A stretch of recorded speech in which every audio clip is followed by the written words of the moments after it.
Sean bienvenidos una vez más a esta charla. Le doy la bienvenida a nuestros invitados del día de hoy, al maestro Melvin Ambrosio Vargas. Maestro, muy buenas noches. Muchas gracias por acompañarnos. Al maestro Jesús Cutulén Soto. Maestro, muchas gracias como todos los miércoles. Gracias por su presencia y sus acertados comentarios. Al maestro Alejandro Rojo Amor. Vamos a empezar por la categoría de becas y apoyos financieros. Maestro Melvin, nuestro invitado, ¿qué opina de las propuestas que nos hace Claudia Sheinbaum, Xochitl Gálvez y Jorge Álvarez Maínez con becas y apoyos financieros? Muchísimas gracias, ingeniero.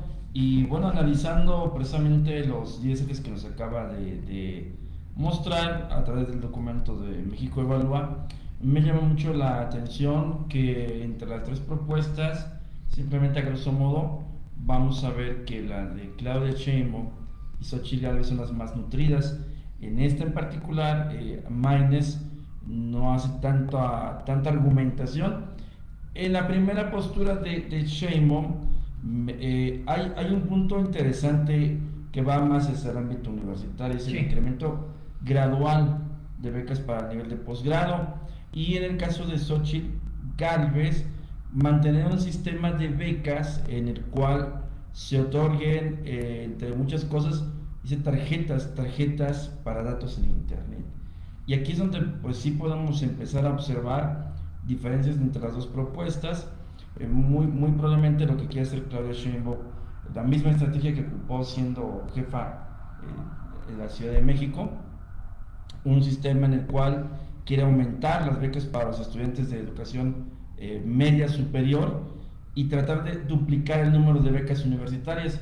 Pero bueno, aquí vamos a tener la primera incógnita, es de dónde van a salir tantos recursos para poder otorgar esa cantidad de becas, teniendo en consideración que este piloto que se hizo en la administración que está concluyendo incluía las becas Benito Juárez, por ejemplo, y que también en la última sesión estuvimos discutiendo cuál es el sentido de otorgar becas indiscriminadamente cuando antes el sistema de becas era por promedios.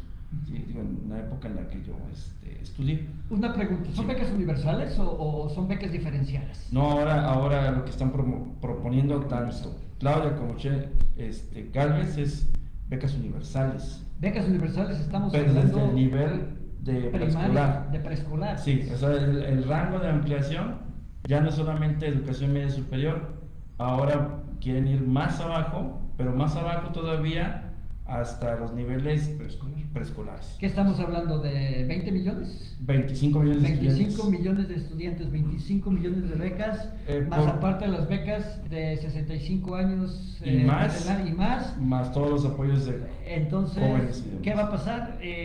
Maestro Cutulén, desde su amplia experiencia en el ámbito de la administración pública, financieramente, ¿estas propuestas son viables? Porque finalmente creo que ninguno de ustedes me va a dejar mentir, los que hemos escuchado los debates, son propuestas pero no han dicho el cómo las van a otorgar. ¿Sí? Entonces, si estamos hablando de 25 millones de becas, porque son becas universales, más aparte de las becas de 65 años y más, y por ahí jóvenes construyendo el futuro, pues entonces México va a trabajar y va a producir para generar becas que muy buenas, bien recibidas, pero entonces, ¿qué pasa con la infraestructura productiva? ¿Qué pasa con aquello que va a generar el recurso para que México crezca? Claro. Maestro, usted es experto en la administración pública, me gustaría escuchar su propuesta. De acuerdo, muy amable. Buenas noches, querido auditorio, y perdón, antes que nada, hoy es el Día del Maestro. Una felicitación de parte de esta institución, de todos y cada uno de nosotros. Es verdad.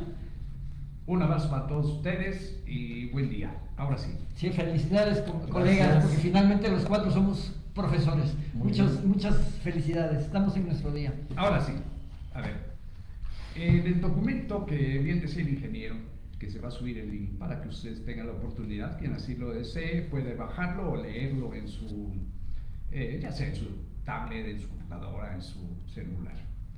Es una tabla comparativa donde está haciéndose este documento comparando cada una de las propuestas. Y efectivamente las becas es algo que llama mucho la atención y se dice becas universales, y ahora va a ser o abarcar desde preescolar. Y en las propuestas, al ser universal, incluso dentro de este documento que es este comparativo, habla sobre incrementar las becas en el nivel universitario. ¿De acuerdo? Fuera de cámara estábamos comentando que para obtener recursos hay que producir, entonces hay que analizar bien de dónde se va a obtener todo ese recurso para pagar este inmenso monto de todas las becas. ¿25 millones? ¿Cuánto estábamos hablando? 25 millones Estamos hablando de 25 estudiantes. Ok. De ahí habría que determinar cuántos son los que van a entrar. Porque la duplicación de jóvenes con beca a nivel universitario, estamos hablando de 1 millón de becas. Sí. Ahí también Ok. eso representa Ahora bien, a uno de los candidatos, un servidor tuvo la oportunidad de ver uno de los debates, y a uno de los candidatos por nuestra entidad, el estado de Veracruz, dijo algo que se me quedó muy grabado. Un documento de propuestas que son buenos deseos no se puede equiparar con un documento que se llama políticas públicas. O sea, ¿esto con qué lo sustenta? Con la política pública. ¿A qué me refiero con este paréntesis que he hecho con esta propuesta de uno de los candidatos en nuestra entidad? Para llegar a cubrir este número de becas, habrá que establecer las políticas públicas, y una política pública se ve inmersa dentro de la misma diferentes instituciones. Desde luego aquí tendrá que ser la parte educativa, el sector educativo, la institución, pero tendrá que ver de dónde se obtienen los recursos. Dice Producto Interno Bruto, sí, pero ¿de dónde obtenemos ese producto? Claro. Exportaciones, importaciones, claro, venta, impuestos, etcétera, etcétera, etcétera. Entonces habrá que incrementar toda esa movilidad económica para, el desarrollo de un México, el desarrollo de sus entidades de este México, y hablando de nuestro Estado, pues del desarrollo de nuestro Estado. Entonces, este documento, vamos a decirlo, como bien lo comentó, de manera muy general, habrá que esperar cómo van a no contrarrestar, sino cómo van a abordar desde su punto de vista, ya estando en el gobierno, para echar a andar esta maquinaria que genere esos ingresos para después proporcionarlos a todos los jóvenes, ¿no? Desde preescolar hasta la parte universitaria. Entonces habrá que esperar las políticas públicas y ver cuáles son las acciones que van a seguirse. Ok. Fíjese que la sesión pasada yo abordé mi inquietud en el sentido de que las becas pues son un estímulo muy interesante, pero un estímulo siempre y cuando esté bien dirigido, porque de lo contrario, te doy una beca para estudiar, pero no te vigilo el que estudies, pues es una beca que me vas a dar pues para utilizarlo para otros fines, que si lo utilizas para comer, o lo utilizas para comprar medicamentos, o para pagar tu luz, pues bienvenida a esa beca, ¿verdad? Pero si la compras para otros fines que no son los que acabo de mencionar, pues entonces la beca se desvirtúa y, lejos de ayudar, perjudica. ¿Ok? Entonces veíamos el ejemplo de que pues finalmente las universidades privadas, como la Universidad Central de Veracruz, pues nos nutrimos con la matrícula de los alumnos que por alguna razón no pueden ingresar a la universidad pública, ¿ok? Y que en teoría, al menos en Jalapa, si nosotros hacemos una evaluación del número de alumnos que es rechazado por la Universidad Veracruzana y el número de alumnos que las universidades privadas que estamos instaladas en Jalapa ofrecemos, en teoría, la diferencia, si todos los estudiantes que la Universidad Veracruzana rechaza buscaran acomodo en la universidad privada, las universidades privadas que estamos en Jalapa no lograríamos captar a todos los rechazados de la Universidad Veracruzana. Sin embargo, ¿qué pasa? Pues que las universidades públicas nos estamos peleando a los alumnos, porque esos alumnos que son rechazados por la universidad pública ya no buscan el incorporarse a la universidad privada. Y aquí veo que Xóchitl Gálvez propone que son becas para estudiar en universidades privadas.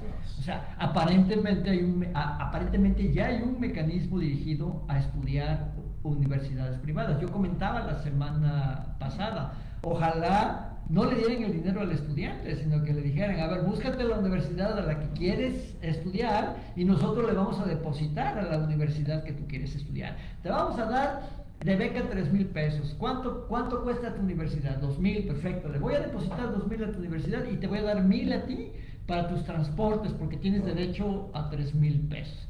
¿Quieres estudiar en una universidad de 5? Perfecto, nada más te puedo dar 3 porque esa es la beca. Te doy 3 y tú pones los otros 2. Entonces, habría una manera de dirigir las becas y hacerlas realmente efectivas. Crecería la universidad pública, crecería la absorción de la educación superior, y eso haría que México también creciera al tener una ciudadanía más educada. Si esta propuesta de Xóchitl Gálvez va dirigida, puede ser un buen hit. Okay. Puede ser un buen hit. ¿Ok?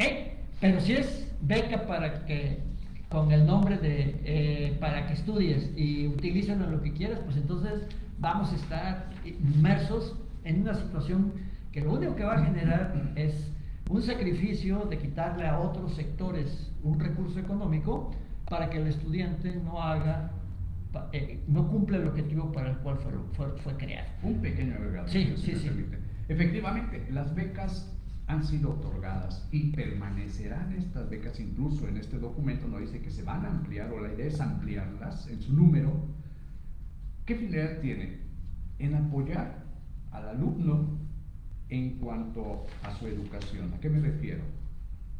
Materiales que utiliza el propio alumno para su transporte dentro de la ciudad donde esté haciendo sus estudios, para pagos que tengan que ver con su formación educativa. Y bien lo dice usted, no sabemos la finalidad que le dé y qué porcentaje le está dando ese uso y qué porcentaje le está mal utilizando, ¿no? Claro.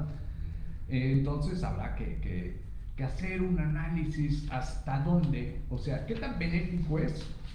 Por supuesto que es, siempre y cuando sea utilizado para lo que está siendo destinado. Totalmente de acuerdo, maestro. Yo igual pongo otro tema sobre la mesa de debates, es que si estamos hablando de 1 millón de becas, que es lo que está proponiendo una de las candidatas, es la concentración del número de becas también va a estar determinado por la cantidad de universidades que tenga cada estado, ¿sí? Porque entonces vamos a ver que la mayor cantidad de becas no se va a ir a Veracruz, se va a ir a Ciudad de México y muy probablemente pues a otros estados de la República. Yo difiero porque estamos hablando de una beca universal, entonces la política, las reglas de operación del programa de becas tendría que decir: todo aquel estudiante que haya concluido la preparatoria y que vaya a iniciar estudios universitarios tiene derecho a solicitar una beca para estudios universitarios. ¿Ok? Si estamos hablando de una cobertura universal, si las reglas de operación nos van a limitar, así como los candidatos que nos van a decir cuántos candidatos por partido de acuerdo al porcentaje de votos, bueno, pues entonces efectivamente Veracruz no va a ser el estado que más becas tenga, pero entonces ya no estaríamos hablando de una beca universal. Es digo que la mayor preocupación, porque para poder acceder a una beca, pues se tiene que hacer un estudio socioeconómico. Pero si es universal, no. Cumplir con varias situaciones. Pero si es universal, no. Por eso preguntaba yo si era becas universales. En la semana pasada estábamos comentando que en nuestra época precisamente se hacían estudios socioeconómicos y que nosotros estábamos bajo esa lupa de que si manteníamos el promedio o por arriba del promedio, continuábamos con esa beca. Pero en la actualidad, como bien dice, ya es universal. Y la propia Constitución lo ha establecido así, ¿no? En el caso de adultos mayores. En la parte de educación básica, por ejemplo, hay escuelas que son candidatas a tener esta beca, pero hay escuelas que no cumplen esos requisitos para que los estudiantes de esa institución puedan todos recibir esa beca en general, y depende principalmente de los factores en infraestructura básica, en aspectos socioeconómicos, si está en una zona urbana o una zona rural, entre muchas otras cosas. Lo que yo les puedo decir de esto en particular es que la mayor restricción que tenemos se llama el presupuesto. puede haber digo, la idea está genial. Fíjense lo que dice él. Vamos a aumentar de la cantidad de becas que hay, que están calculando de 500,000 a 1,000,000 de becas, y ese 500,000 que existe actualmente no es suficiente para dar oportunidad a todos los estudiantes. Nada más le vamos a poner un dato aquí en Jalapa. Jalapa tenemos 76,500 estudiantes, ¿sí? Yo no sé cuántos de ellos tengan beca, y muchos de ellos, no sé, un 60% deben ser de zonas fuera del área metropolitana de Jalapa. Es decir, que muchos de los estudiantes están llegando a Jalapa como un polo de atracción, pero digo, lo que me marca la evidencia empírica es que esa cantidad que están proponiendo ellos de duplicar sí va a tener varias connotaciones, y la que más yo identifico es la parte presupuestal. ¿De dónde se sacar tanta lana? Pues es lo que estamos, Es dónde viene el dinero y cómo se va precisamente. Yo insisto en la parte de la repartición, porque no es lo mismo tener 66 escuelas aquí en Jalapa, ¿sí? Y una cantidad enorme en el estado de Veracruz, a todas las escuelas que hay en Ciudad de México o las que hay en otros estados del país. Claro, aquí me atrevo ya nada más para dar y Sí. espero no tomar mucho del tiempo. Sí. Mecanismos hay para ir controlando esta entrega de becas. Si a un servidor le dijera, oye, ¿qué podría? Si me preguntaran, ¿qué harías? Yo pondría a cada Secretaría de Educación de la entidad. Tienen ellos la conectividad con todos y cada uno de los planteles, públicos o privados. Ellos tienen toda la información, o deben de tener toda la información. ¿De qué parto? Si ahorita, por ejemplo, a los jóvenes, ¿qué es la beca Benito Juárez? El medio superior. Preséntame tu solicitud de inscripción o ya de inscrito, y en ese momento se hace el trámite para hacerte tu pago de la beca. Quiero pensar que así es, ¿sí? Pero ¿qué me asegura a mí, como parte del gobierno, de que una vez que te inscribiste, vas a hacer tu formación educativa en ese plantel del nivel que sea? Entonces yo, como secretaría, le pido la información al plantel, ya tengo la base de datos y voy viendo quiénes se dieron de baja. En ese momento lo cruzo contra el de becas. ¿Y qué es lo que hago? Pausa. El joven o la joven, la señorita, al no recibir, se va a presentar para reclamar. Ah, sí, pero es que fuiste reportada como dada de baja, o que no has asistido. O bajo tu promedio. Entonces, hay que cumplir con esa finalidad de la beca. O sea, a mí se me hace muy sencillo, pero es complicado, ¿no? Claro. Es complicado. Para tantos millones. Yo creo, maestro, que no hay otra más que esperar que esté publicada la política pública de la beca, y realmente Claro. detallado en el Plan Nacional de Desarrollo y en el Plan Sectorial de Educación, qué se espera de las becas. A mí me gustaría conocer la opinión de Alejandro Rojo, que no habla, y él está más cerca de la base estudiantil que nosotros. Entonces, a mí me gustaría conocer, Alejandro, ¿qué tanta factibilidad le ves a este programa de becas? Pues quisiera hacer un apunte primero para saber por dónde me voy a mover. Yo considero muy sospechoso aquellos discursos universalistas que promueven cobertura al 100% de todo esto, más allá de los problemas económicos que seguramente va a haber en cuestión de presupuesto.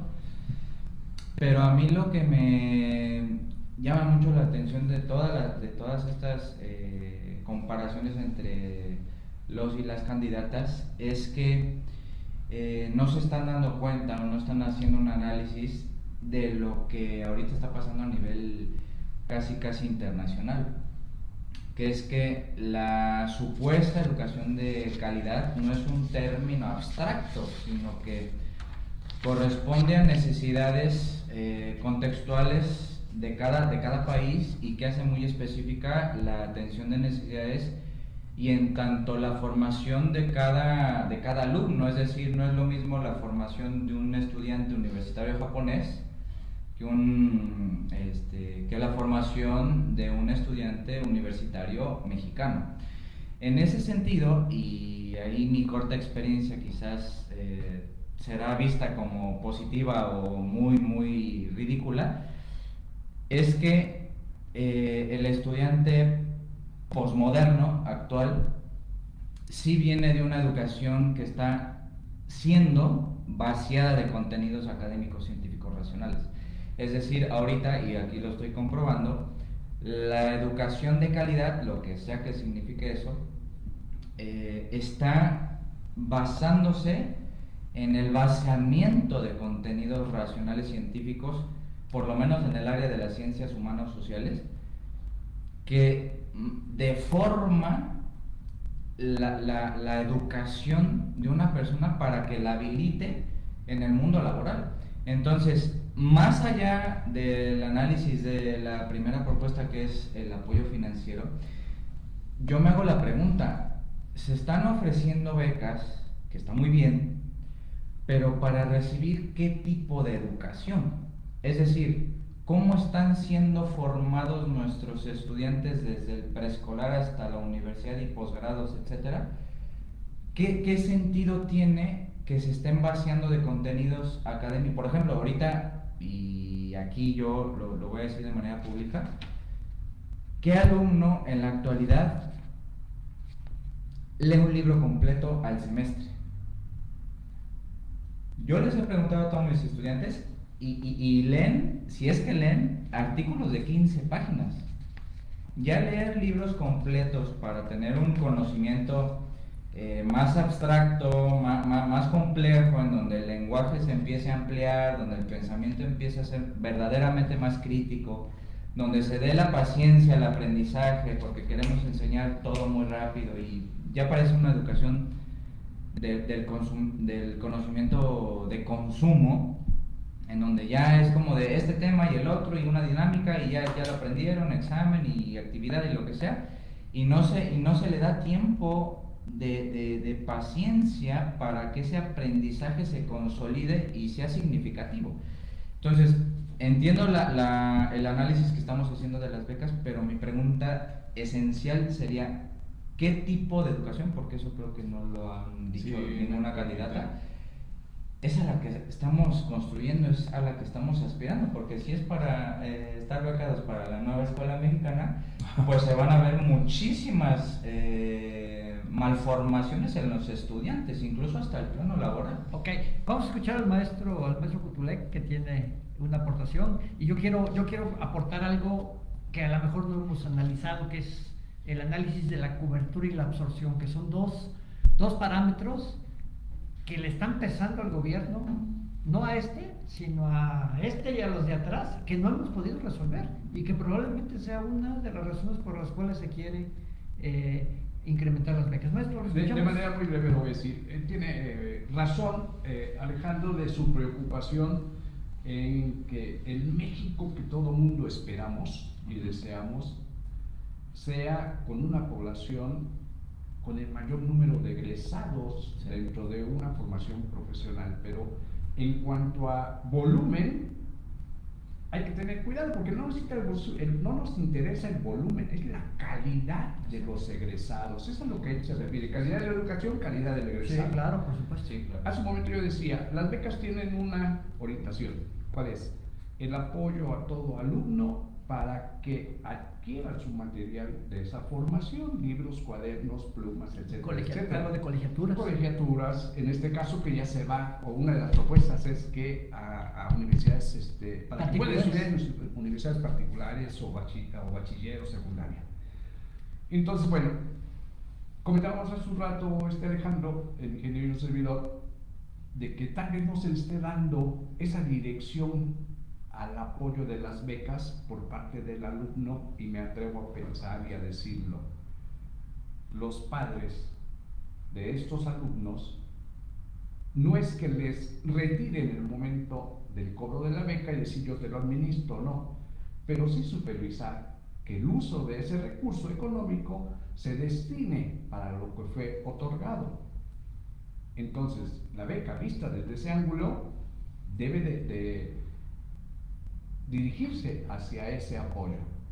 Y en cuanto a la calidad, creo que el documento, si no aquí el maestro nos podrá dar mayor información dentro de las propuestas, y no duden que en el plan nacional que presenten vaya enfocado hacia elevar esa calidad de la educación.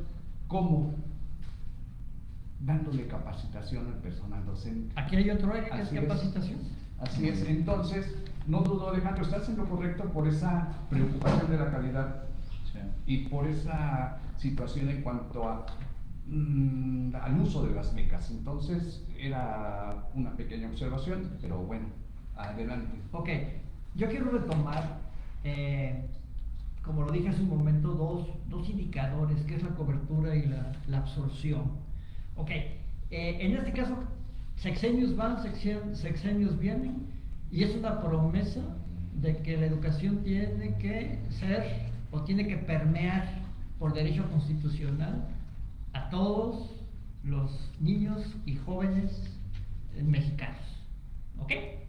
Entonces, es un compromiso porque está en la Constitución, la cobertura. Pero ¿qué pasa con la cobertura? Ok, en primer lugar, la escuela pública no tiene espacio para que todos los niños y jóvenes que tienen la edad para estudiar puedan ingresar a la universidad pública. No hay dinero o no hay presupuesto suficiente para seguir incrementando los planteles educativos.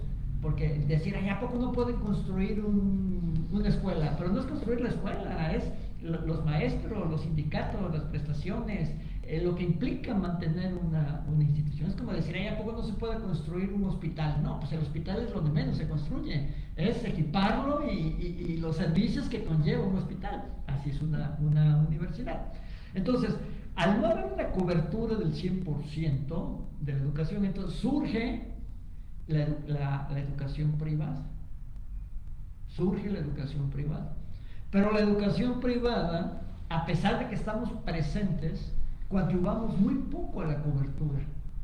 Y una de las razones por las cuales no coadyuvamos a la cobertura es porque los chicos no tienen dinero para pagar la educación particular. Entonces, si hay becas bien dirigidas, la cobertura se puede incrementar. Así es, la absorción por Sí. la parte particular apoya a la pública. Exactamente. Entonces, la escuela particular va a poder recibir más estudiantes, con lo cual la cobertura va a poder ampliarse y se está cumpliendo con un derecho constitucional. Algo muy interesante de lo que está diciendo ahorita, ingeniero. Parece mentira, pero la competitividad entre particulares, porque por hacerse llegar de mayores alumnos, precisamente porque en tal o cual escuela particular se imparte una educación de calidad. Ahí estaría bueno porque ya las escuelas particulares Nos estaríamos obligaremos a cruzar, compitiendo claro. entre una y otra y ofertando una educación de calidad. Claro. Y con esa oportunidad de la beca, entonces ya puedo elegir. Claro, Fíjate, claro. algo tan curioso. Claro, y el otro indicador es la absorción, o sea, la absorción, ¿cuánto de un nivel al siguiente yo puedo absorber? Entonces, en este caso, la absorción entre el nivel de la educación superior es negativo prácticamente. Tiene México una absorción terrible porque el crecimiento de la educación media superior es mayor que el crecimiento de la infraestructura de la educación superior. Entonces, salen 20 de la preparatoria y solamente 6 pueden ser absorbidos por la universidad pública. ¿Sí? Estoy hablando de números imaginarios, no tengo el dato correcto. Quien tenga la curiosidad, está próximo, ¿no? El examen para la Universidad de Recursos. Exactamente. Ahí se va a dar cuenta del número de solicitantes con el número que absorbe la Casi el universidad. 40% es rechazado.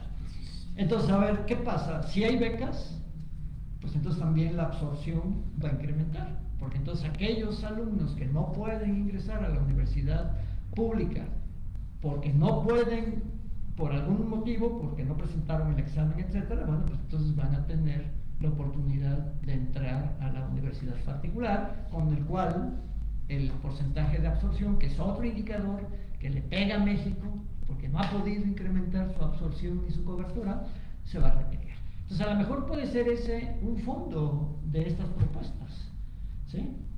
de un fondo de estas propuestas. Maestro Melvin, ¿qué opina? Así como Bueno, que- hacia la propuesta como tal, estamos hablando que esto, cualquiera de las que están aquí vertidas en el documento, estaremos viendo que los resultados van a estar aplicados hasta el año 2025.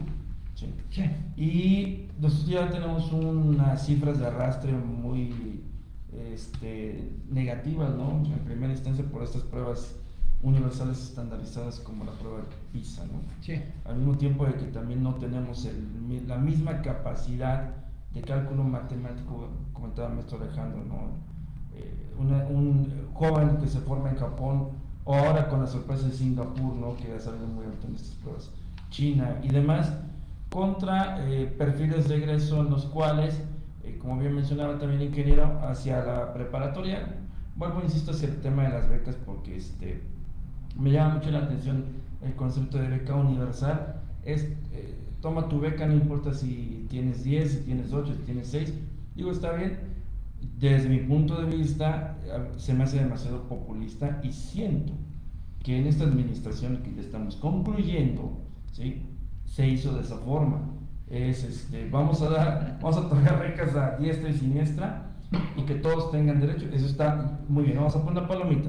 Pero en mis tiempos, para poder acceder a una beca, tenías que tener un muy buen promedio y tener que comprobar que efectivamente tuvieras un nivel socioeconómico muy bajo para poder acceder a becas. Como les comento, en la parte de las educaciones básicas, escuela, principalmente las que están en las zonas de atención prioritaria, las SAPs. Esta escuela es una zona donde está la área marginada, candidata a otorgarle beca a todos, Okay. parejo. Digo, eso está muy bien. Pero entonces vamos a tener estas diferencias de que ustedes hablan de competencia, ¿no? Entre más competencia, pues vamos a destacar más los resultados. Y entonces, lo que vamos a seguir fomentando con un sistema como el que yo estoy analizando, que tiene tanto Claudia como Xochitl, más el de Claudia, es seguir manteniendo el sistema como está actualmente. Bueno, porque pues ella viene de un sistema y lo quiere continuar. Sí, Dice seguro. segundo piso. Sin ningún avance. Ese es su lema, segundo piso. Uno se me hace menos competitivo porque va más hacia el populismo y los otros se van más hacia la competencia, y eso es lo que yo advierto para el ciclo escolar 2025-2026, que ya vamos a tener candidato con propuestas que, número uno, tienen que hacer los cálculos pertinentes para saber la cantidad de dinero que se va a destinar, cuáles son esas zonas de atención prioritarias que se van a beneficiar, y si son universales, como dice ahí, y se va a aumentar o se van a duplicar parejo, pues entonces esto va a forzar a que las próximas pruebas que se apliquen, pues vamos a tener ya resultados positivos, ¿no? ¿Verdad? ¿En cuántos años? Sí, igual que la cobertura y la absorción con incrementos, ¿sí? Ahorita Sí, claro. la absorción, tristemente, Veracruz es de los estados que tiene los porcentajes de absorción más bajos, negativos, o sea, muy negativos los índices de absorción en la educación superior del estado de Veracruz. Entonces es preocupante, es de los estados más golpeados. No quisiera entrar en detalle en cuestión de datos, porque pues las estadísticas siempre son polémicas y entonces ahorita nos vamos a enfrascar a tratar de entender por qué razón Veracruz tiene un porcentaje de absorción tan bajo e incluso negativo, ¿sí? Y eso pues nos está hablando de que pues un crecimiento totalmente no lineal entre lo que es la educación media superior y la educación universitaria. Hay algo curioso que un servidor vio en el documento, como bien dice el maestro Melvin, sin ser tendencioso, Eso, ¿no? simple y sencillamente Analítico nada más. haciendo un análisis del documento, veo que dentro de las propuestas de los tres candidatos, 2 damas y un varón. Y voy a decir el nombre. Xochitl Gálvez, desde mi punto de vista, vuelvo a repetir, sin ser tendencioso, basado en el documento, va más a las propuestas con los cambios, o sea, la evolución, lo que nos puede llevar a ese futuro que como bien dices, Japón, por ejemplo, tenemos China, tenemos tantos países asiáticos que están muy por encima con toda la tecnología. Entonces, las propuestas de Xochitl en este documento se me hacen más encaminadas a esa evolución en la que debemos estar inmersos. Le apuesta mucho a la tecnología, por ejemplo, y como ustedes apuntaban hace un rato, es con la otra candidata es continuar. Pero bueno, a título personal, no quiero, vuelvo a decir, incidir en su voto. Es nada más mi propia observación. Y si me permiten hacer un paréntesis a toda esta información, yo creo que al ser universal la beca o el apoyo financiero, yo creo que, y ahí sí lo voy a decir, como nunca jamás en la historia, se le ha faltado el respeto a las calificaciones óptimas. Es decir, aquel alumno que saca 10 y se esfuerza y estudia y se prepara y le pasa la tarea y les cobra por hacerle la tarea, lo que sea, va a tener el mismo privilegio que el alumno que no va, que saca 6, que va pasando, que hace chistes. Entonces yo ahí me cuestiono, la educación de calidad no es tanto ofrecer becas o cumplir el criterio u otorgarlas, sino que sí debe haber filtros direccionados, obviamente, que cumplan la función de apoyar no solo económicamente a los estudiantes, sino de reforzar o promover la excelencia académica. ¿Recuerdan que había una beca de excelencia? Claro, sí, claro. No, a eso te refieres tal vez. O sea, esta es tu beca normal y como dices, sería una propuesta, vamos a decirlo así, de aquellos alumnos que tuvieron un promedio constante de 9 a 10. Por decir un ejemplo, tienen ese pase automático para obtener una beca de excelencia. Bueno, ahora yo también vamos a opinar ahí, mi estimado maestro. ¿Cuántas veces no hemos escuchado medios locales? Señorita que obtuvo las mejores calificaciones se va a la NASA, está boteando en las esquinas a los jóvenes que se van a ir a los Panamericanos. Eso es una vez aquí en Jalapa, aquí estaban boteando en las esquinas. Buenos promedios. Fuga de cerebros. Y entonces, ¿dónde está la parte que soporta, ¿no? Que es el gobierno? Dice, ¿dónde está esa beca de excelencia? Para que esta señorita, pues esos jóvenes deportistas, bueno, ahí también, sin entrar tanto en controversias, pero ya hubo en este año, si no me equivoco, el año pasado, problemas con la CONADE, ¿no? Que también, digo, es que, a ver, becas entra desde la parte académica, o sea, de resultados en calificaciones, incluso están las becas que tienen que ver con la parte deportiva, porque también están, principalmente en las universidades es donde tenemos jóvenes que practican deportes. Ese es mi mayor temor respecto a que si está pasando actualmente con becas de excelencia que no apoya el propio gobierno, ¿qué va a suceder el próximo año cuando quieran incrementar este número de becas? Y ahí coincido con el maestro, vuelvo a lo mismo, sacas 10, pero si yo quiero sacar 6, no pasa nada, me van a dar mi beca constante y sonante, y bajo criterios de justicia considero que es un despropósito, porque desde hace ya un ciclo escolar, y estoy hablando de la pandemia, automáticamente de primero pasamos a segundo, y en ese índice de educación, del índice de desarrollo humano, nosotros ya mágicamente aumentamos porque no hay reprobación. Claro. Se eliminó el indicador de reprobación, Claro. y eso va a provocar que subamos entonces en el índice. Lo que sí no vamos a poder engañar es la prueba PISA. Claro. Y no vamos a poder engañar las demás pruebas que se estén generando estandarizadas. Y yo creo que la mayor estadística, ya lo mencionó el ingeniero, es el examen. ¿Es el 2 o el 3? Exacto. Bueno, el de la prepa. De la prepa para la universidad es el examen. Entonces yo creo que el mayor filtro que tenemos precisamente para ingresar a la universidad pública, y sigue siendo un examen estandarizado, se va actualizando ciclo con ciclo, pero así pues, vamos a entrar en ese tema, ¿no? Un examen estandarizado me está demostrando que hubo un problema en todo el recorrido. ¿Cómo es PISA? Ese es el problema del PIS, es un examen estandarizado. Hablando de temas políticos, recuerdo que el titular del Ejecutivo en los primeros años de su gobierno dijo que no era cierto eso, que tenía otros datos, que no era que habían reprobado el examen, sino que no había espacios en las escuelas. Y digo, me encanta esa declaración porque digo, ok, está bien no darle el peso a los números. Bueno, ahí está el punto. Ahí está el punto. O la mejor opinión. Perdón, ingeniero, Sí, la palabra. no. Lo que pasa es de que yo quisiera cerrar el tema de becas Así es. porque nos está consumiendo el tiempo Sí. y bien, finalmente hay otros temas importantes que declarar.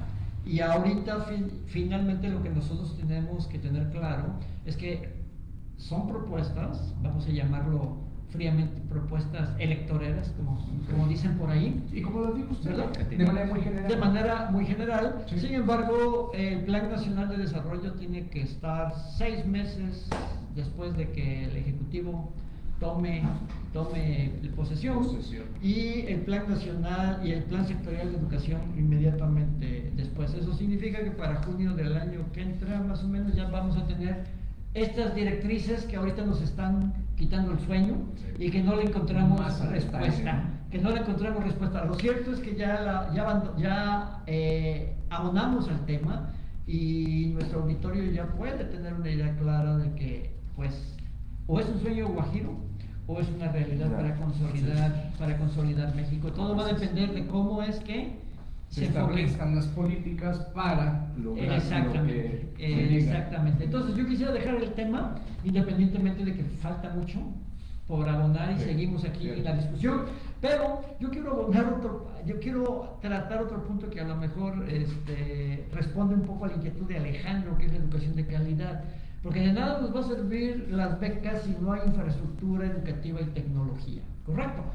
¿Sí? Ahí viene algo de lo que es educación de calidad. Sin embargo, pues en este documento que tenemos en mano, pues las propuestas de infraestructura educativa y de tecnología pues son muy raquíticas, muy sencillitas, ¿no? Sí. Estamos dando por un hecho, claro, es un documento concentrado, ¿verdad? Pero pues elaborado por un organismo de credibilidad. Entonces yo no creo que se le haya pasado más propuestas, sino que realmente esto es lo que se ha abonado. Y aquí mi estimado psicólogo pues puede responder un poquito a su inquietud. La infraestructura educativa y tecnología, la calidad de la educación. Tenemos excelentes ingredientes para preparar el platillo, pero resulta que la estufa es de leña y no tenemos estufa de gas. Entonces, ¿de qué sirve que tengamos los mejores ingredientes si no hay una estufa que nos ayude a preparar el platillo? Entonces, vamos a tener becas, vamos a ampliar la cobertura, la absorción y vamos a resolver toda la problemática que trajimos a la mesa. Pero ahora analicemos la infraestructura y tecnología. Muy raquítica las propuestas, desde mi punto de vista. Maestro Putule, ¿qué opina de las propuestas de infraestructura y tecnología? Estoy viendo este documento que en realidad está muy, pero muy escaso.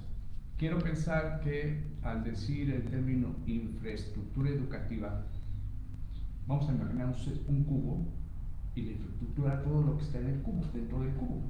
O sea, en un plantel educativo es un aula, Sí. son butacas, es pizarrón, borrador, donde haya internet, la computadora, el videoproyector, las herramientas necesarias para impartir una educación acorde a nuestros tiempos. Entonces, para mí infraestructura es eso, pero sí, por supuesto, todo plantel que adolezca de lo mínimo básico, créanme que impartir la educación para un docente le va a ser muy difícil. Entonces su infraestructura es tal y como lo dicen, y tal vez, o sea, no lo justifico el documento, pero quiero pensar que a eso obedece de que está muy raquítico, son 2, 4, 5 renglones en uno, en el otro 3 renglones, y en el último candidato es donde más se extiende. Ustedes, este auditorio, lo podrán ver cuando subamos el link, Sí. y puedan darse cuenta que en realidad está muy compacto. Pero no olvidemos que dentro de infraestructura, vuelvo a repetirlo, en nuestros tiempos, Internet, para tener la información globalizada en Claro. materia educativa. Y pues hay que atender este tipo de problemática que en la actualidad se vive, como bien decías, en las zonas marginadas, por Sí. ejemplo, ¿no? Como usted decía la semana pasada, que no llegan el Internet. Sí. Entonces habrá que ver y buscar soluciones, pero volvemos a lo mismo. Esperemos ese documento donde se manejen las políticas públicas para alcanzar a atender las necesidades de la sociedad, Claro. o de un sector de la sociedad, en este caso el sector educativo. Sí. Maestro Melvin. Muy bien, yo aquí hago una síntesis de las tres propuestas. Número uno, la de Claudia Sheinbaum, apunta hacia esta estrategia llamada La Escuela es Nuestra. En la Escuela es Nuestra se otorga un recurso que está administrado principalmente por la Sociedad de Padres de Familia, los consejos de participación escolar y miembros de las escuelas, como por ejemplo el director. Esta estrategia ha tenido resultados durante estos últimos años, precisamente porque los recursos lo manejan, vamos a poner así, los padres de familia, cosa que puede funcionar muy bien en la parte de educación básica, y los montos van desde $500,000 hacia arriba. Un domo de una escuela tiene un precio actual de mercado de $2 millones, ¿sí? No todas las escuelas tienen domo, y por allá voy hacia la parte de infraestructura. Algo tan sencillo como poner un domo en una cancha tiene unos beneficios muy altos, principalmente por la cuestión de climática, eventos escolares, etcétera, etcétera, etcétera.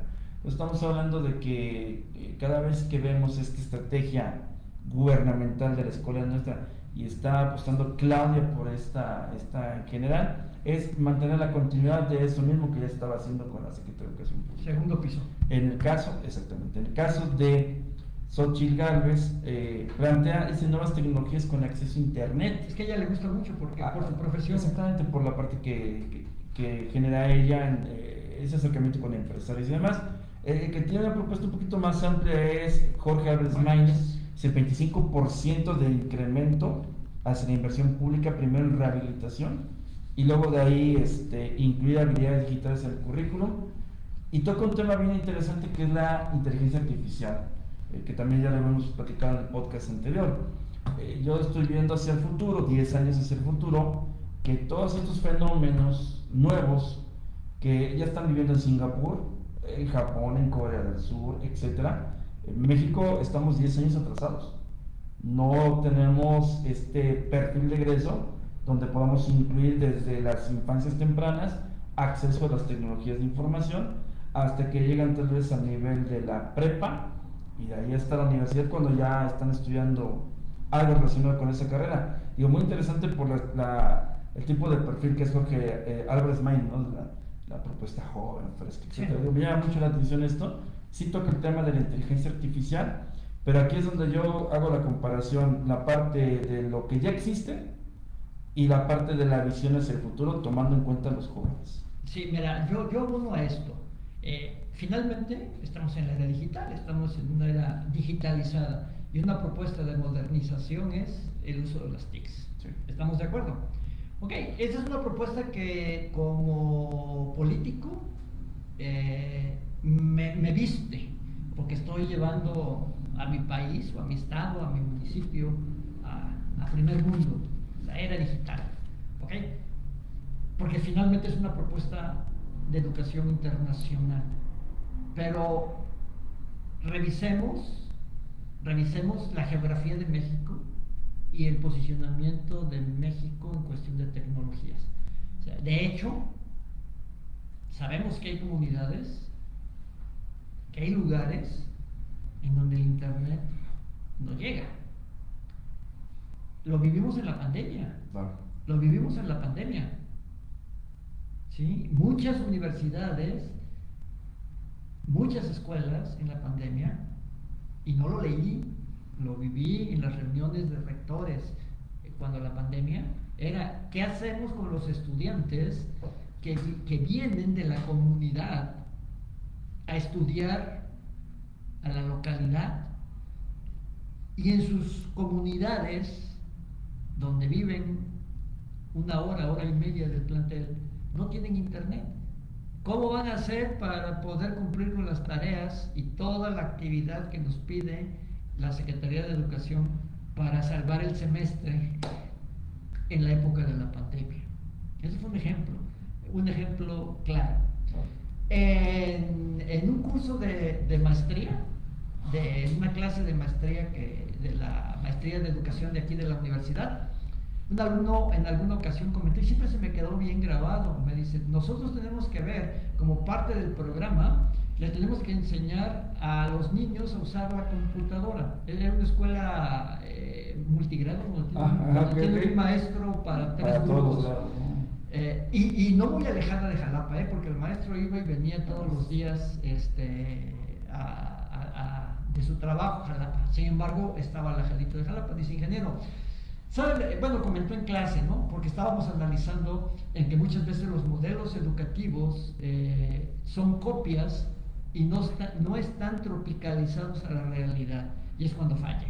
Entonces decía, yo tengo que enseñar como parte de las TICs la computadora, ¿sí? Pero ¿qué creen? No tenemos computadora y tampoco tenemos internet. Y entonces le digo, ¿cómo cumples el objetivo? Dice, diseñé una computadora con cajas de cartón, la pantalla, el teclado. Y entonces a los niños los pongo a teclear sobre el cartón y decirles, esto es una computadora, porque no hay internet. ¿Sí? Entonces, estas propuestas de tecnología y de la era digital y de la tecnología, yo siento que no permean a todo el país. Fíjense que yo le voy a poner un dato, uno del ENDUTI, que sí, es esta encuesta nacional de tecnologías de la información del INEGI 2022. En México hay 93.5 millones de usuarios conectados a internet por celular. Por celular. Hablando en términos de entonces, ¿qué sucedió? Antes de la pandemia, después de la pandemia, yo le doy la respuesta. Porque en 2013 había 50 millones de usuarios conectados por celular a internet. Y hasta el año 2022, 93.5, y con otros datos también de otras agencias, el dato ya va a 100 millones. Este año ya debemos haber alcanzado los 100 millones de internautas en conectividad. Pero ¿qué sucedía durante la pandemia con este acceso a la tecnología de la información? 25 millones de estudiantes se tuvieron que volcar a un modelo desconocido digital. Lo que sucedió es que el que tenía un celular, tenía una computadora, una tablet, ya tenía acceso a. El que no tenía estaba ajeno al juego de la conectividad. Entonces, educarse por celular es súper complicado, También compartiendo experiencias con los últimos alumnos que tuve, que estuvieron en modelos virtuales y que ahora son presenciales, porque tuve 2 o 3 generaciones que fueron completamente virtuales, y les pregunto, ¿qué hacen todos aquí? Digo, pues nos gusta lo presencial. Y eso tiene una explicación muy lógica. Si tú estudias desde los niveles básicos hasta la actualidad, siempre vas a estar sentado enfrente de un maestro. Hace 20 años, ustedes recuerdan las discusiones que se tenían, que nos iban a reemplazar los robots, que algo como inteligencia artificial nos iba a reemplazar. La realidad es que no. Entonces tenemos 125,000 maestros, y hablando del Día de los Maestros, Jalapa tiene 16,500 y no va para abajo la cifra. Entonces, sí podemos apostar a este tipo de estrategias completamente digitales, pero la pandemia también, decía usted, de realidades, ¿no? Y de fantasías que tenemos.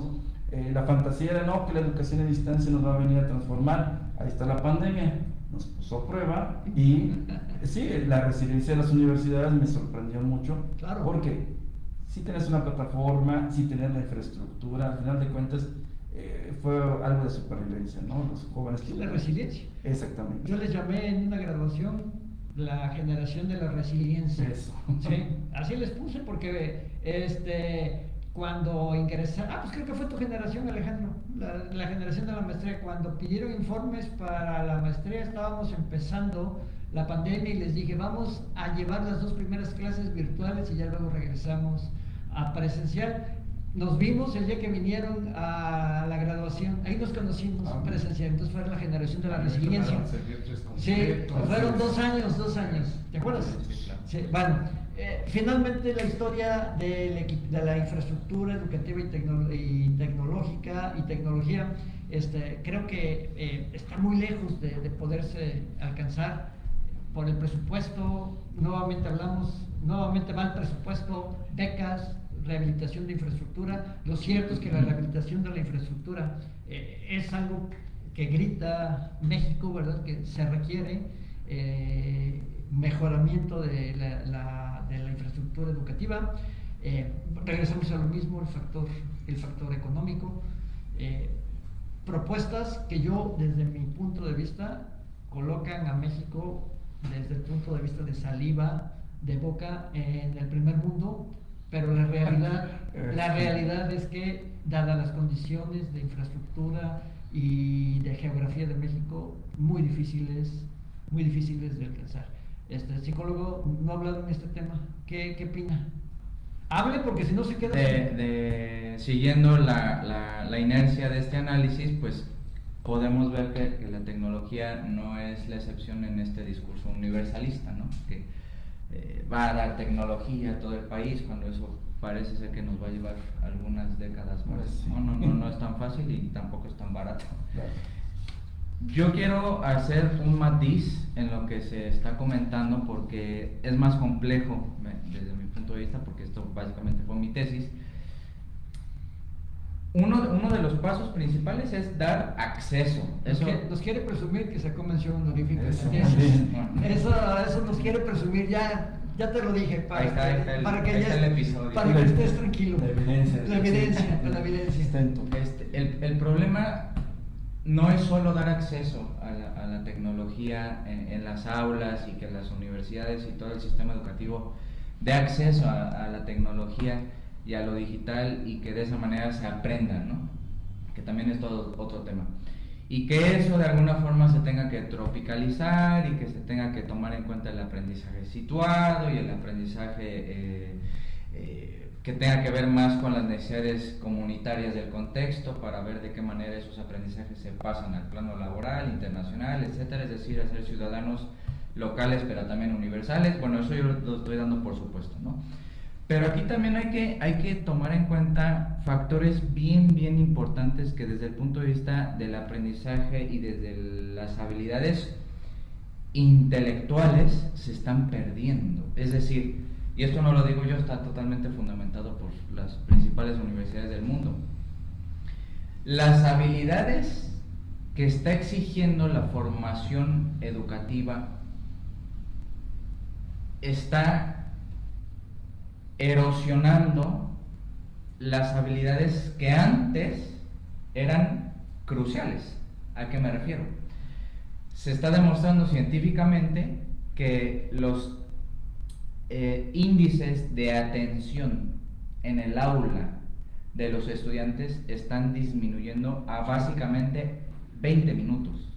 Sí. Entonces, claro que tenemos a profesores showmans que tienen que hacer, no, que PowerPoint y que esto, que la actividad y que pero está muy bien eso, pero las habilidades mínimas necesarias para poder aprender algo y que perdure y que genere conocimiento se están perdiendo. Entonces yo creo que aquí la discusión, no quiero desviar la discusión por supuesto, sobre todo porque ya nos está comiendo el tiempo, yo creo que el posicionamiento de la tecnología no es brindar la infraestructura y aspirar a las universidades de Singapur y Japón y China. Y yo ahorita vi un TikTok de la universidad de una clase en Singapur, y es que los tienen controlados con cámaras y les están midiendo el rendimiento que están teniendo, para que a ver si en matemáticas ya están bajando en español, y entonces les ponen programas de reforzado. O sea, es horrible, es horrible.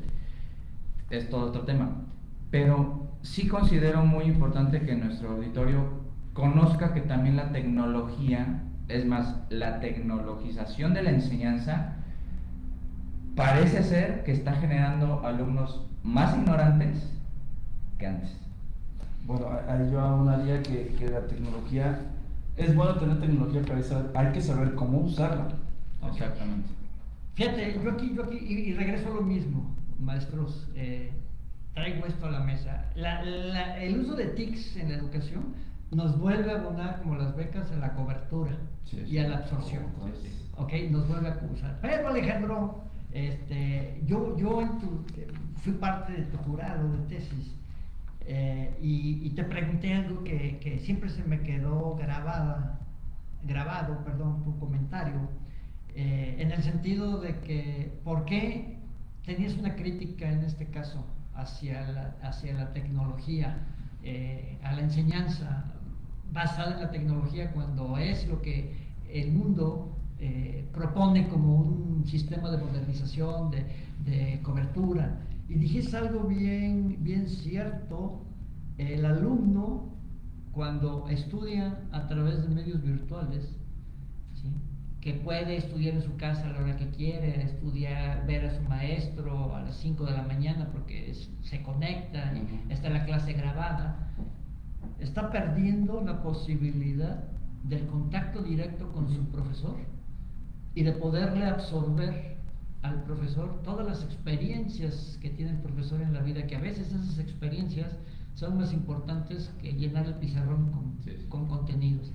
Entonces, la educación virtual llega a más gente, pero está perdiendo el alumno la posibilidad de crecer junto con su profesor. La socialización. Y la socialización y sus compañeros. De hecho, se habla mucho de una deshumanización digital en la educación, en donde ya pues tomas la clase porque te inscribiste en una universidad de Australia y el profesor ya te da la clase y se desconecta y te da asesoría por correo. Sí, o sea, ya no ese trato de pues aprenderle cosas al profesor, un consejo, una experiencia, o sea, eso ya se está perdiendo. Entonces también las tecnologías ayudan un montón a ciertas cosas, dan, por ejemplo, flexibilidad y todas estas cuestiones, pero esa parte humana, entre comillas, de la relación aprendiz y maestro, que por lo menos a mí me ha funcionado demasiado, se va a perder si no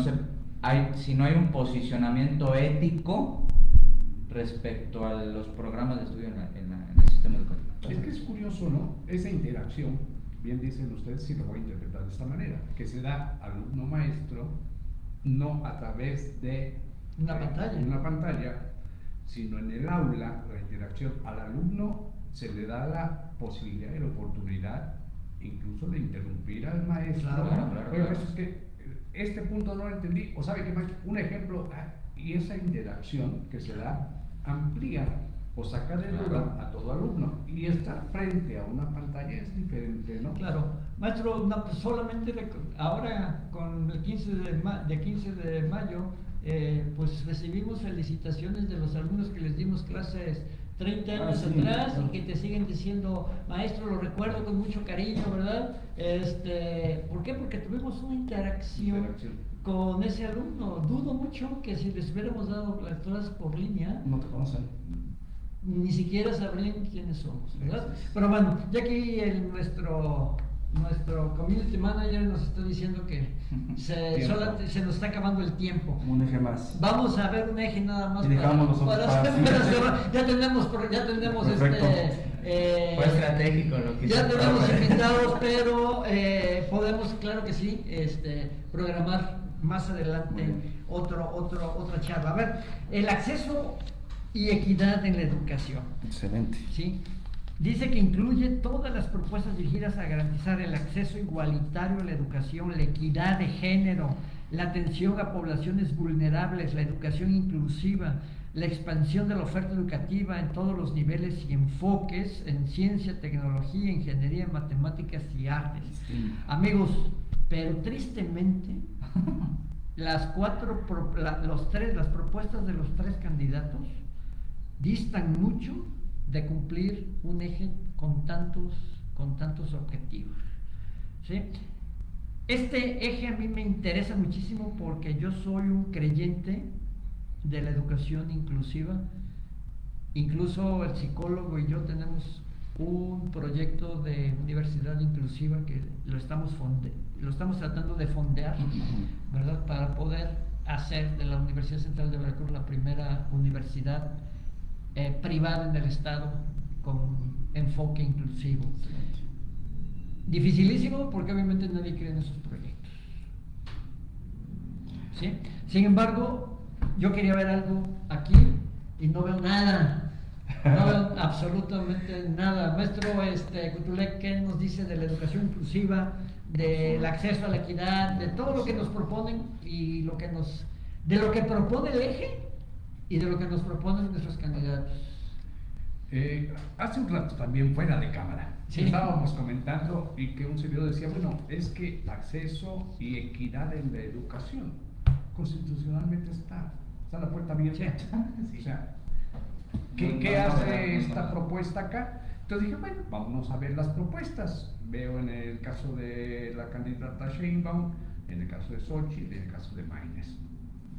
Dices, ajá, pero esto no va más allá de lo que están obligados a dar una vez que asuman ese cargo público, ¿no? Sí. Presidenta o presidente. México necesita algo novedoso en materia educativa. O sea, si decimos acceso y equidad en la educación, igual y no se da el acceso porque decíamos falta de infraestructura o de más planteles, ya no de básica, ya no de media superior, pero sí de superior. Claro. Pero aparte de eso, como bien decía el psicólogo, calidad en la educación, en que todos coincidimos, hace falta para un México mejor calidad en la educación. Entonces como que habría que ver, desde mi punto de vista personal, particular, acceso y equidad, yo dijera acceso y calidad a la educación. Sí, claro. Claro. Lo que pasa es que definir el término calidad es tan complejo porque nos va a obligar a hacer tantas cosas que seguramente no vamos a poder cumplir. Bueno, más bien estoy hablando como si yo fuera candidato, ¿verdad? Pero el definir calidad es muy complejo, ¿no? Sí. Al menos desde el punto de vista que los organismos internacionales la definen, ¿ok? Porque prácticamente deben de quedar cubiertos todos los aspectos que involucra la calidad, desde la infraestructura, los docentes, los planes de estudio, los modelos educativos, etcétera, etcétera, ¿verdad? Entonces, sí es un compromiso muy fuerte. ¿Qué opina, maestro Melvin? Usted está en todos los niveles educativos. Sí, y he tenido Entonces, bastantes experiencias desde primaria, por ejemplo, en el ámbito desde que se empezaron a eliminar los CAMS, las escuelas especiales y demás, y ahora debemos recibir a los estudiantes con las barreras de aprendizaje, que puede ser desde una discapacidad múltiple hasta un estudiante que tenga que comunicarse con lenguaje de señas mexicanas. Y ahí es donde viene la parte que dice acceso y equidad. No se hace hasta que no existe el muchacho. Y eso me ha sucedido en varias escuelas, universidades y en todo. Cuando aparece el estudiante en silla de ruedas, con prótesis o con discapacidad múltiple, entonces ahí estamos corriendo. Porque antes no hay rampa, no hay nada, no hay absolutamente nada. Llega este joven, esta señorita, y entonces empezamos a ver que en primera instancia el que no está capacitado es el docente. Así lo puedo decir. O sea, no tenemos una enseñanza en lenguaje de señas mexicanas, no existen los materiales braille, nada, estoy poniendo la parte de la discapacidad visual. Yo tuve un estudiante, y le mando muchos saludos, Jorge Mesa Paseiro, que estaba en virtual y me reprobó una materia y luego pasó la materia y totalmente virtual, hasta que lo conocí en presencial y resulta que mi estudiante era invidente. Se comunicaba por las plataformas, es una cosa impresionante. Digo, Jorge, ¿cómo le haces para...? No, pues yo aquí con la tecnología y perdió la vista, ¿no? Entonces digo, bueno, a ver, cuando preguntas a tus compañeros, no, es que este muchacho a veces es inconsistente, y yo sí sabías que no ve, ¿verdad? No, pues enterado. Eso me pasó a mí, esa es una experiencia que les puedo compartir, experiencias en las cuales tenemos a los estudiantes con a una atención especializada. Estamos hablando del espectro autista, ahora creo que Asperger ya lo pasaron para allá, pero Asperger y demás, y como le comentaba, ese es mi punto de vista. Hablar de acceso y equidad, primero reconocer que existe una cantidad enorme de personas con discapacidad y que ese número de personas apenas este año existen porque se hizo un registro.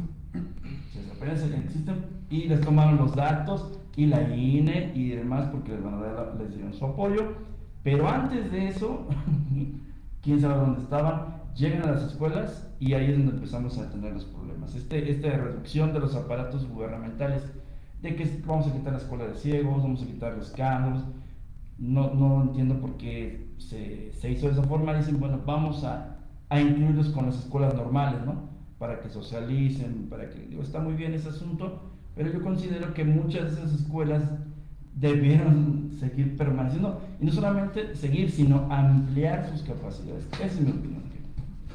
Yo coincido, y sin embargo, ahorita que Alejandro y yo estamos trabajando en el proyecto de la Universidad Inclusiva, y nos hemos visto forzados a buscar la literatura internacional y nacional sobre las personas con discapacidad, nos hemos encontrado muchas sorpresas. La primera es que México casi no tiene información sobre discapacidades. Finalmente, el INEGI, que sería nuestra fuente de referencia directa, clasifica a las personas con discapacidad de una manera totalmente diferente a cómo están las clasificaciones internacionales, vamos a llamarle de esa manera. Entonces, para el INEGI, una discapacidad es aquella persona que no ve, incluso utilizando lentes, ¿sí?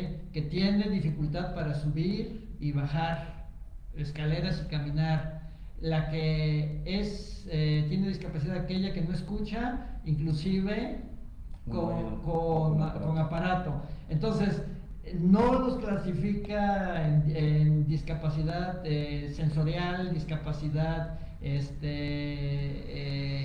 intelectual y las discapacidades que hay a nivel internacional. Entonces, desde ahí pues ya no nos permite saber cuántas personas existen realmente que necesitan este apoyo. ¿Lo cierto? No sé si te acuerdas el dato de cuántas personas existen con discapacidad en México, pero son bastante. 25 millones. Y lo más triste es el pequeñísimo número de personas identificadas con alguna discapacidad que tienen acceso a la educación superior.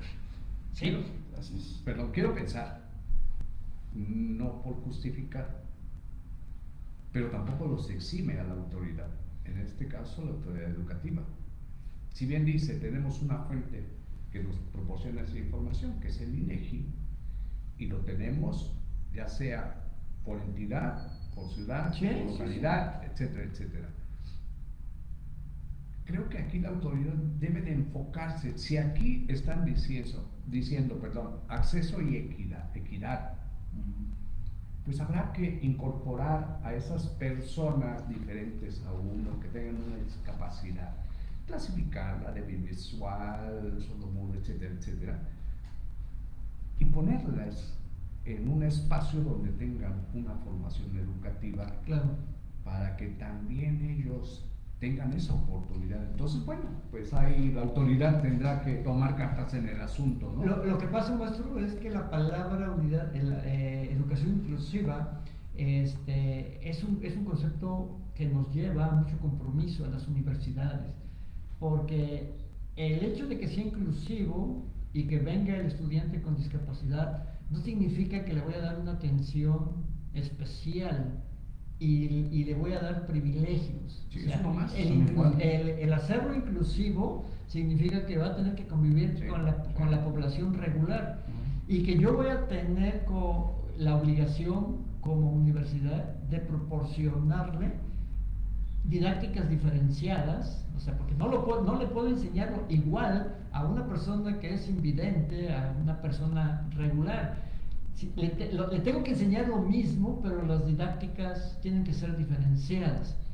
El material tiene que ser diferenciado, y eso pues implica dinero que no todas las universidades tenemos para hacerlo, y las universidades que lo tienen tampoco les interesa hacerlo porque es un compromiso. Porque si yo voy a traer a un joven sordo, el maestro tiene que estar dando clases regularmente, pero tengo que tener al traductor de señas mexicanas al mismo tiempo dando la clase que el profesor está dando para las personas regulares. Sí, el mayor reto. Y si traigo a un invidente, debo de tener el material en braille para que el alumno esté al mismo tiempo que el invidente, digo que el maestro regular y el traductor de señas estudiando. Entonces es algo complejo y un reto.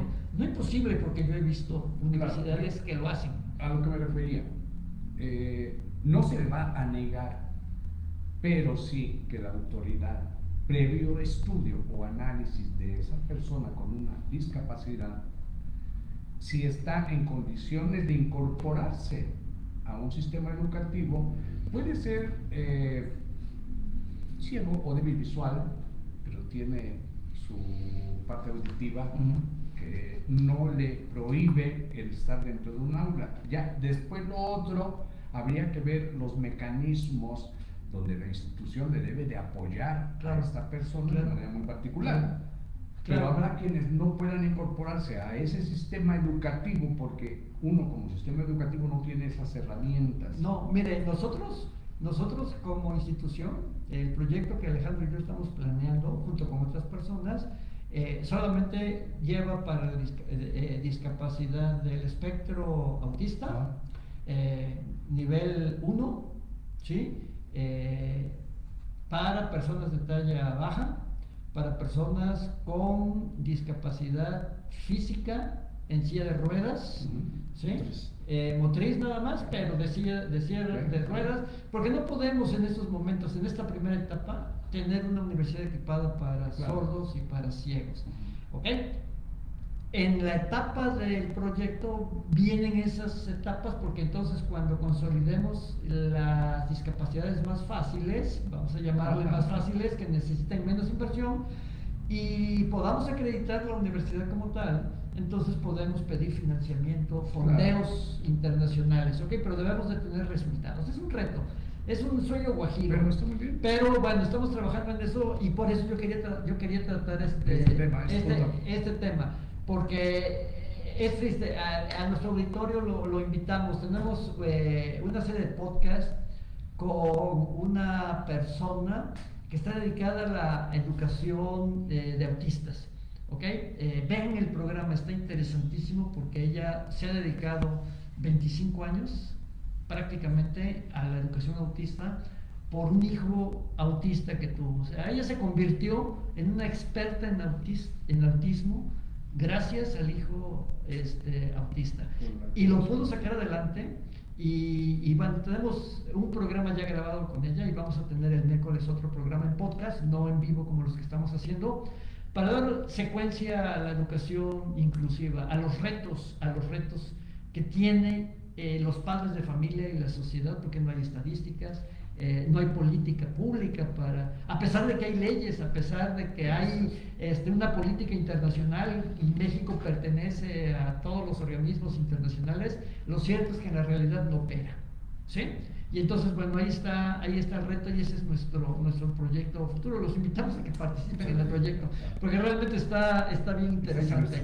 Está muy interesante, pero bueno, ahora, por una parte, la educación inclusiva, ¿qué retos tiene? Primero, no hay estadísticas, no tenemos realmente datos reales que nos puedan decir.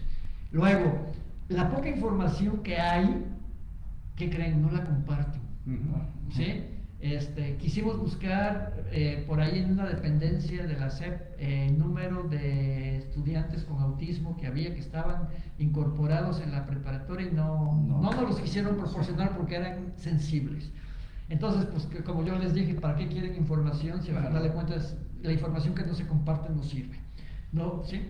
Luego, la familia es otro gran problema en la educación inclusiva, porque la familia quiere que en la universidad se le trate de manera diferenciada, y es lo que debe de quitarse la familia, la idea de que cuando estamos hablando de una universidad inclusiva no le podemos dar un trato diferente, ¿sí? Preferencial. O sea, lo vamos a educar con didácticas diferenciadas, con material diferente, pero en un ambiente ambiente donde él va a tener que formarse igual que un alumno regular, porque él se va a enfrentar a la vida a través de una persona formada como una persona regular y va a tener que actuar como una persona regular. Es que el padre creo que pierde de vista de que una vez incorporado con este grupo, le van a despertar otras habilidades al hijo con estas capacidades. Sí, claro.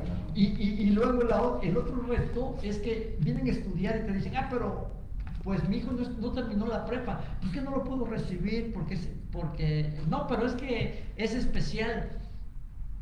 Pero yo no le puedo dar título de licenciatura si no tiene certificado de preparatoria. O sea, al ser inclusivo le tengo que exigir los mismos requisitos que tiene o que debe de cumplir un alumno regular. Okay, quizá dentro de los procedimientos le evitemos que suba 3 veces el edificio para entregar el documento con el psicólogo que está arriba y luego bajar y pagar la colegiatura a la entrada y luego ir al piso intermedio. Quizá eso se le puede obviar, pero los requisitos tienen que ser los mismos y la familia dice, pero es que es especial. Sí, pero yo no le puedo dar un título de licenciatura si no tiene preparatoria, por ejemplo. Entonces, la educación inclusiva, desde esta experiencia, y Alejandro no me va a dejar mentir, necesita una política pública muy, muy fuerte, bien establecida, sí, muy bien establecida y explícita. Vuelvo a aclarar, hay leyes para discapacitados, hay acuerdos internacionales. México pertenece a esos organismos, ¿sí?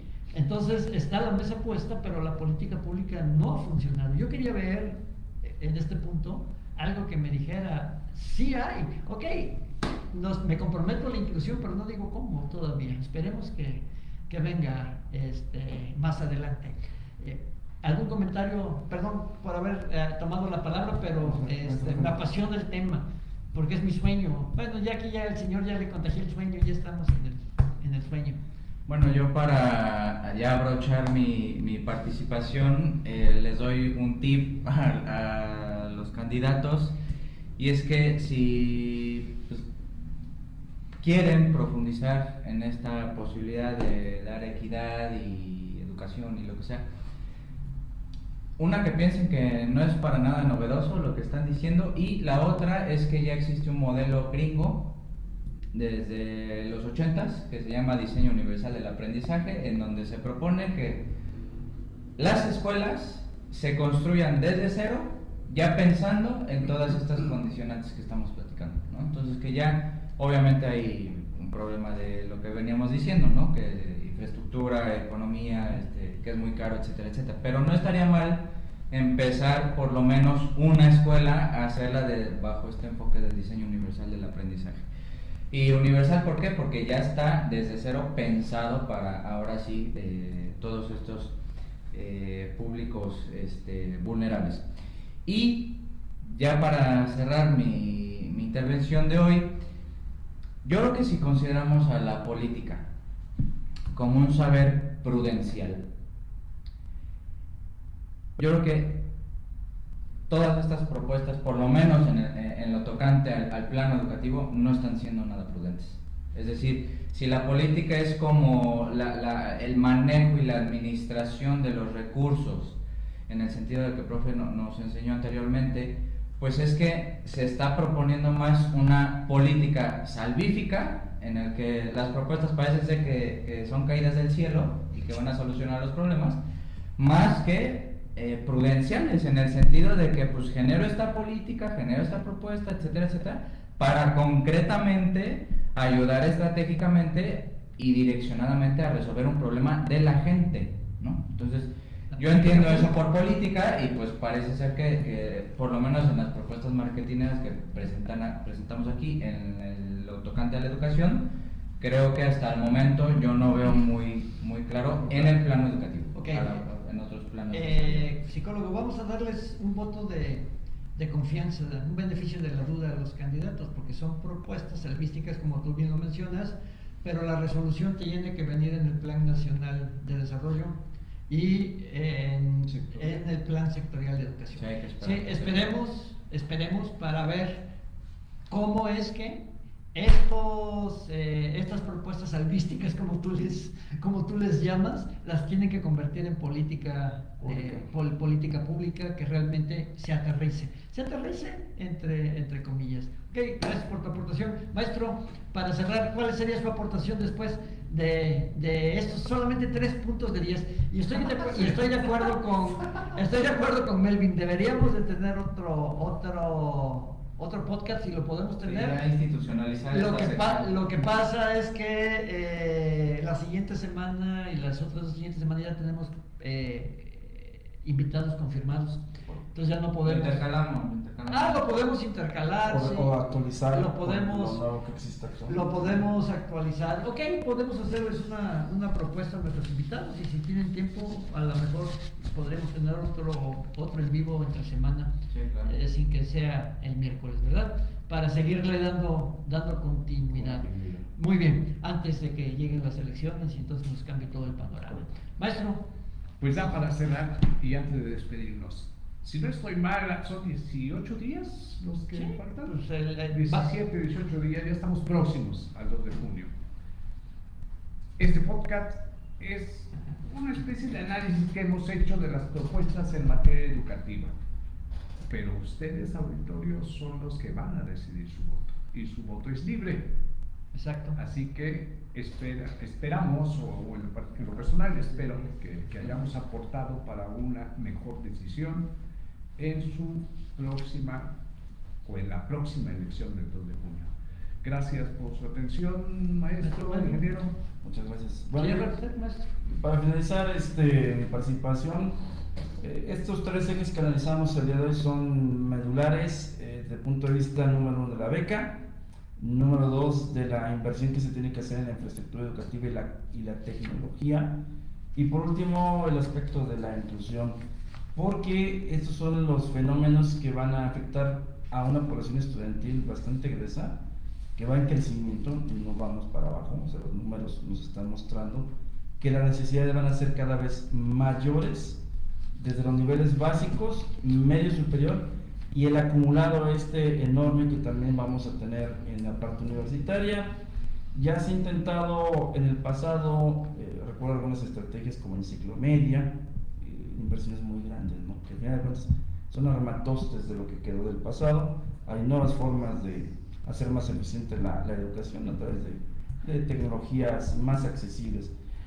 Esta parte va a permear precisamente en la decisión del electorado, porque estamos hablando que la población joven representa el 25% del voto que vamos a tener, y que este bono demográfico con estos jóvenes que van a cumplir 18 años va a ser determinante, porque casi todos los apoyos de becas fueron precisamente hacia la población que estaba en bachillerato y va a ingresar a la universidad. Por tal motivo, yo creo que es un gran compromiso también, no solamente de los que estamos en el ámbito educativo, sino de los que están allá, que van a brincar acá a la universidad, que también tengan ese poder de decisión, pero que analicen primero. Sí. ¿Qué cree, maestro? La noticia que le doy, ya tuvimos un podcast con jóvenes, estudiantes de la universidad, precisamente tratando de saber cuál era su opinión del voto. ¿Y qué cree, maestro? No quieren votar porque no creen. No creen. Sí, a pesar de que se les dijo que representaban el 25% del voto, sí, pues casi 16 millones, y que ellos podrían decidir la elección de una manera contundente. Los 2 invitados que tuvimos, que eran chicos positivos, chicos sí, destacados como estudiantes, con poder de convocatoria, pues resulta que pues nos dijeron que pues no creen y que no van a votar. Pero creo que se fueron convencidos que sí tenían que votar. Lo que sí nos queda claro es que son las elecciones más importantes y más grandes, por lo menos en los últimos años. Así es, y eso va a jalar una cantidad de personas, claro, que van a ir a sufragar, claro, de algún modo. Claro. De algún modo van a sufragar, no sé si convencidos o a la fuerza. Claro. Bueno, pero finalmente nuestra misión como universidad es esta. O sea, tratar de analizar para que nuestro público tome decisiones. Tuvimos un podcast con un especialista en agua y nos dijo una frase célebre: voten por el agua. Bien. ¿Sí? Es decir, voten por aquella persona que Correcto. realmente les haga propuestas de cómo resolver el problema del agua. ¿Ok? Entonces nosotros retomémoslo y digamos, voten por la educación, voten por aquel, La mejor decisión. Por las mejores por las mejores propuestas. y que sean, bueno, y vigilar que estas sean cumplidas. Claro, y seguramente nuestros invitados de la próxima semana, que son empresarios, nos van a decir, voten por aquellos que les hagan al sector económico. Correcto. Sí, muy bien, pues entonces tenemos nuestro tiempo agotado. Quiero agradecer al maestro Melvin, que es nuestro invitado, fue nuestro invitado en estas 2 sesiones y que ya lo comprometimos para que en un espacio que tengamos fuera de los días miércoles podamos retomar este foro para seguir analizando el sector educativo, que finalmente como institución de educación superior nos interesa. Obviamente el maestro Cutulec ya está más que comprometido, ya prácticamente lo tenemos inventariado, ¿ok? Pero al maestro Melvin le hacemos la invitación para seguir participando. Alejandro Rojo, muchísimas gracias, como siempre, por estar pendiente de esta transmisión, y yo me despido de ustedes con mucho gusto, como todos los miércoles. Jorge Rafael Pérez Moreno, desde el Facebook de la Universidad Central de Veracruz, en la avenida Jalapa 560, en la capital del estado de Veracruz. Muy buenas noches y nos vemos la próxima semana. Buenas noches. Buenas noches.